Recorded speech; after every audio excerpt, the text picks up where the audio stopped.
Okay, so I'm going to attempt to get this big sheet into the shop, and then we can start building the welding table on top of it. But it's super heavy.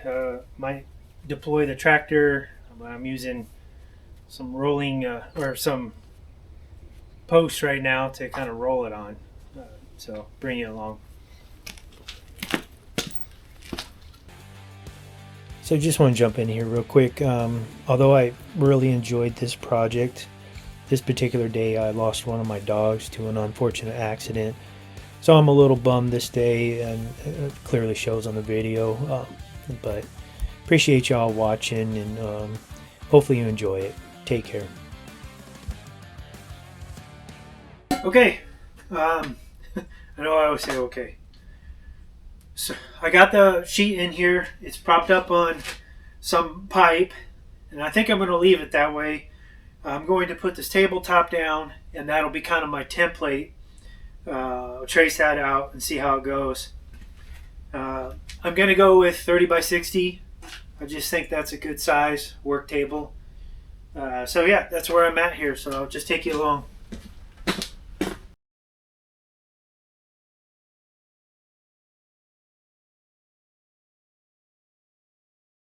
I'm just debating whether or not I just want to cut that all the way down and then up like that. Makes it a little bit more manageable to move these pieces. Think I could lift it then. Maybe not that one, but I have a dolly I can use for that. But this was far too heavy for me to lift. And I think I could have used my loader, but I would have had to have it up so high because it would have sagged probably on the far end. I would have hit my barn. So I just used the pipes, and that worked pretty good. Took, I don't know, maybe 10-15 minutes to get it in here. And I'm debating what to use to cut through this. My plasma cutter might be an option, but I think it cuts up to 1/2 inch, so that's maxing it out. But I do got a steel cutting blade. I'll probably throw in my saw, see how that works. I think that's probably the best bet.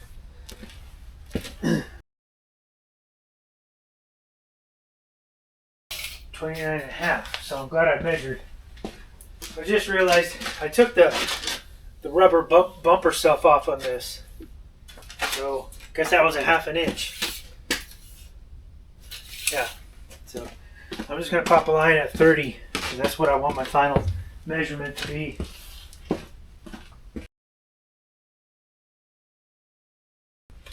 Alright, let me get my saw set up and we'll see how this steel cutting saw works. I'll bring you back. So I've got it all set up with the 2x there. I'm going to use my Makita cordless saw.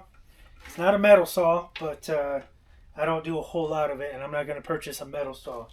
But I will show you that I did purchase a specific steel cutting blade for it. Now I don't know if it's going to cut through this 1/2 inch stuff, but we'll find out. And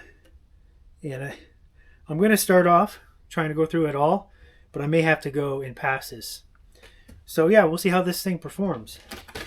Now it's going to get loud. Let's do it.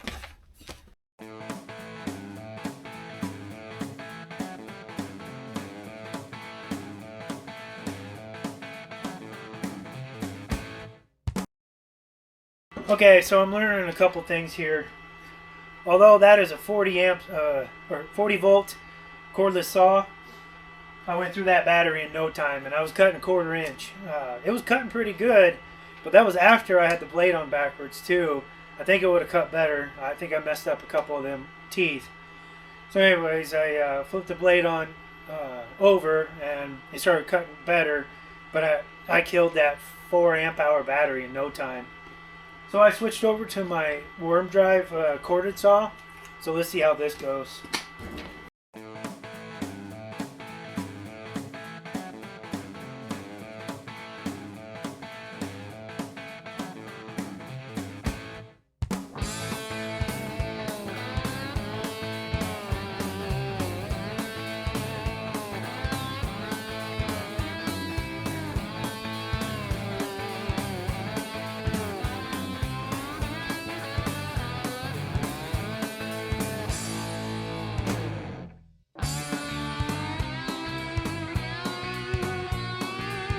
All right, that took some doing for sure, but got through it.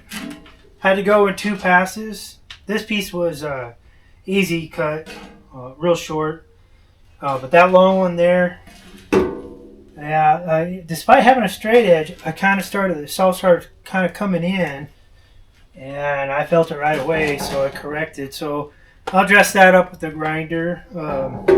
It's like right in here, so left a real nasty edge. I'll have to clean up.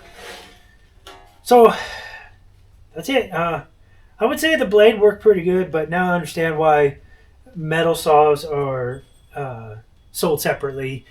Even my worm drive corded saw was starting to overheat. It wasn't quite smoking, but it was hot to touch. I'm not really sure the plasma cutter would have cut through this.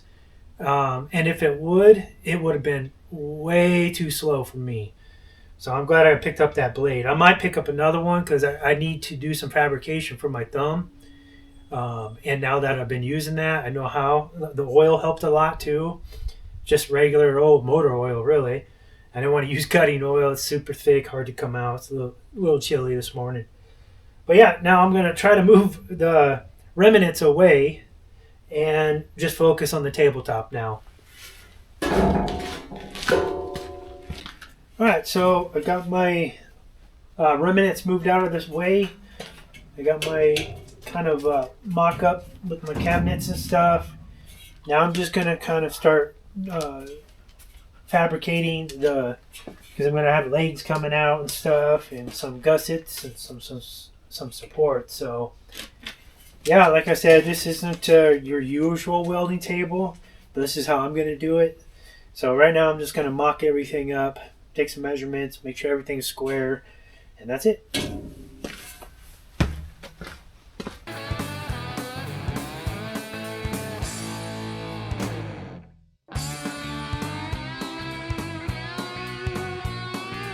So for my legs on the table, in addition to those cabinets, I want adjustable legs. And I was going to buy some square tubing and then have some square tubing go on the inside and just drill out holes every couple inches. But I priced that and it was like $450. And then I remembered I have all these kind of dual post or basement posts, whatever you want to call it.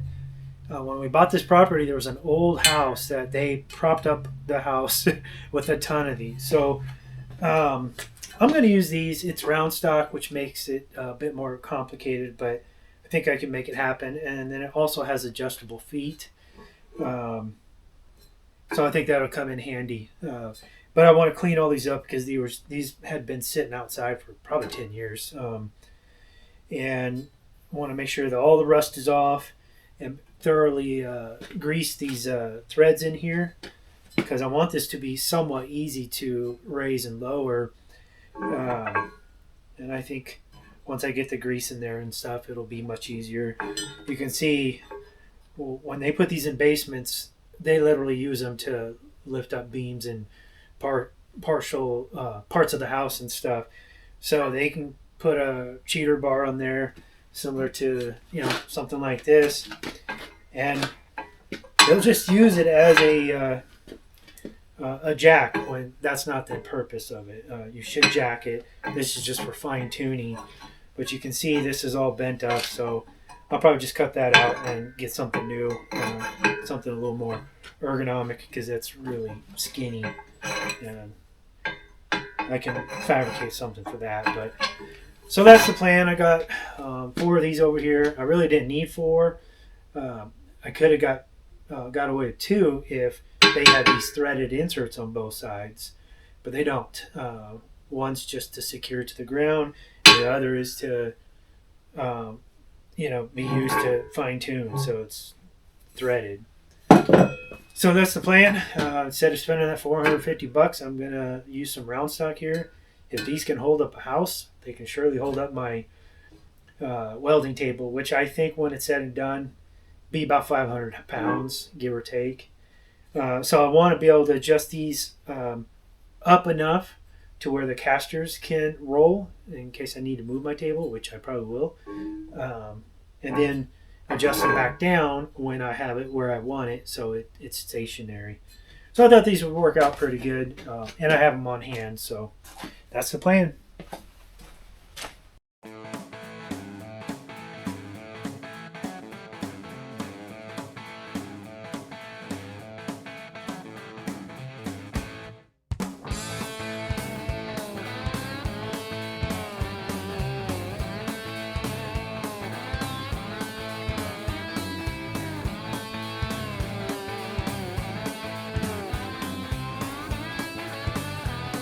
Good morning, everybody. So it's the next day. I'm back on the welding table. I didn't get a whole lot done yesterday just because I was kind of like going through the design in my head. I put these first two legs on and kind of think about it overnight. I actually kind of want to spread them out a little bit further, so it's not so maybe tipsy. Put it on the outside of that angle iron instead of on the inside.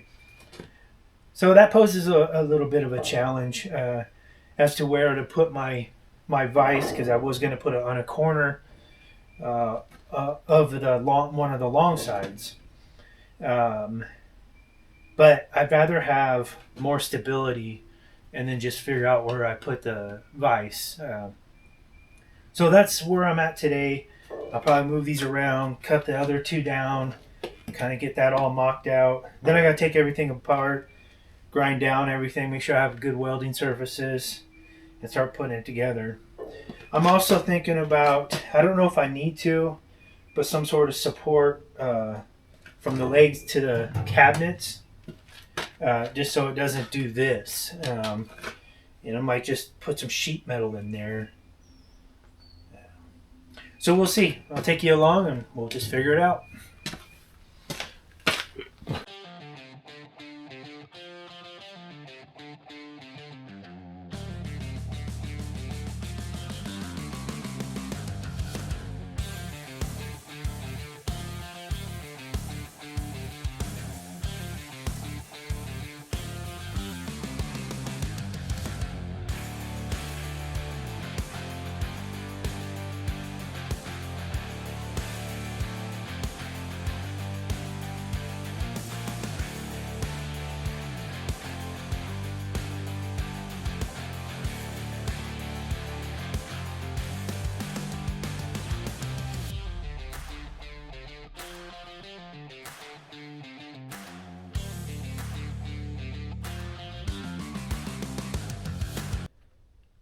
Okay, just wanted to hit pause and kind of give an update on the plan here. So I forgot I had a bunch of this, 2.5 inch round stock I got from my grandfather-in-law. And so I'm going to use that. And so here's the plan. I'll mate it up here on the four corners. And then, of course, put a piece in here, square that all up, and that should be pretty strong. Then I will contemplate whether or not putting one in here is necessary, just because I like to have that space so I can put a shelf in here and just throw stuff on there. But I guess I do have the drawers, so maybe a pipe in between would be best.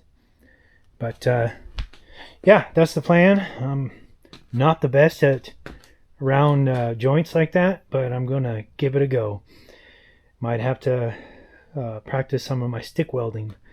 And what makes this a little more challenging is, if I recall, this is 1/8 inch stock, and this is maybe this is 3/16 and this is 16th or an 1/8. I don't know. It should weld up fine, but you got two different thicknesses there, so it does pose its challenge. Same way with the cabinets. I'm going to have to kind of heat up that thicker plate before I really tack weld those on. But yeah, I'll set you up and we'll get to work.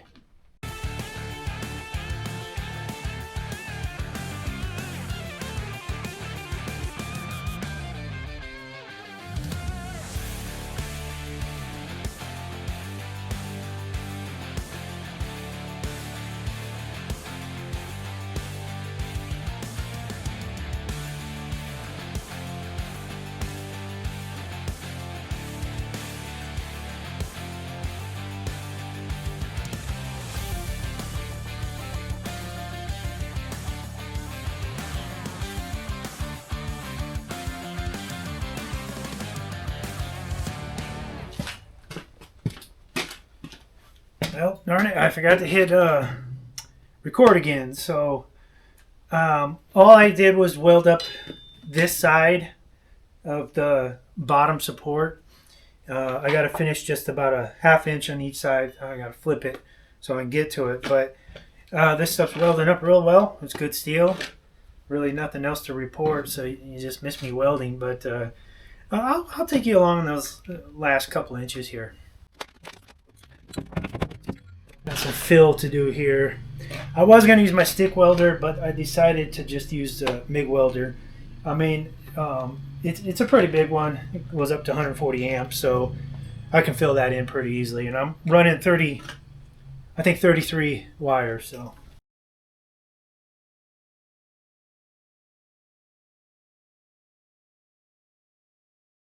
All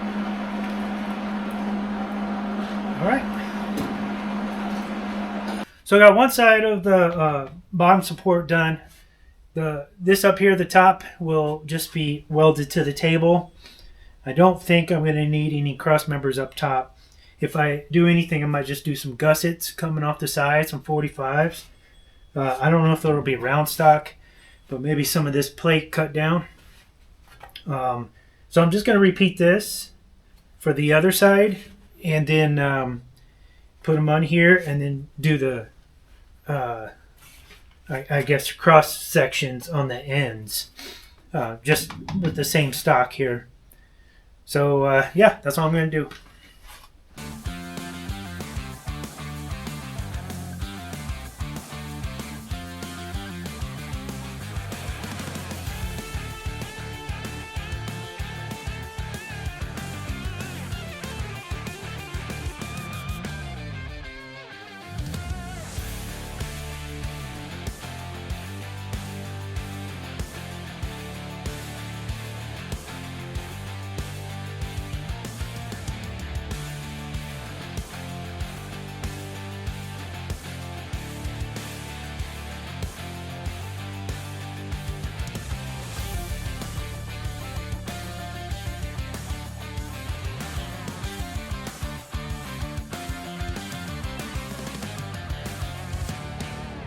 Okay, just to update here, I got the other side all done. Kind of show you my welds there. Not too bad. The wind's starting to pick up a little bit, so I'm going to probably have to close the doors. But they turned out pretty good. I went pretty deep. I don't want this thing falling apart. Like I said, I still may do some 45 gussets at the top. We'll just see how it feels once I get that far. Okay, so next I'll go from here over to that leg on both sides.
Okay, so a quick update here. Got both sides all installed and welded up. I will say I had to shut the doors because the wind picked up quite a bit. You can always tell when you're welding with flux core, like I said, especially on this one. I had to kind of layer that. build up that bead quite a bit. The wind just kept messing with me. So I got to finish tacking or finish welding the legs to the tabletop. So I'm going to do that next. And then the plan is to take out my dolly and my cabinets, kind of sand them and everything so I can tack weld them to the top. Already got them traced out, so I know exactly where they need to go. And then we should be done. I'll attempt to flip this over. Probably gonna use the tractor for that.